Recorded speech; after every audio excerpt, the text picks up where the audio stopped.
ChatGPT-o1. It has advanced reasoning, stronger logic capabilities. The truth is, I don't really walk around with PhD level problems that I'm trying to solve. Well, let's be real, we all got problems, and maybe PhD level, but I did find that it finally gave me the answer that I've been looking for. So let me explain. I like to carefully budget out the kilometers that I use on the truck here. So I've got my yearly goal, and what I like to know is my over and under, my plus minus. How many days over or under am I on my usage? So I trained the model just to use a keyword, and I'd say drive check 23155. It just couldn't do all the math. It just kept getting off track.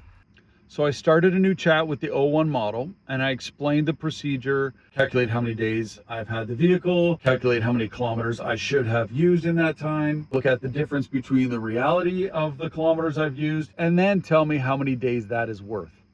And today it got it right. Let's check your updated status based on the new reading.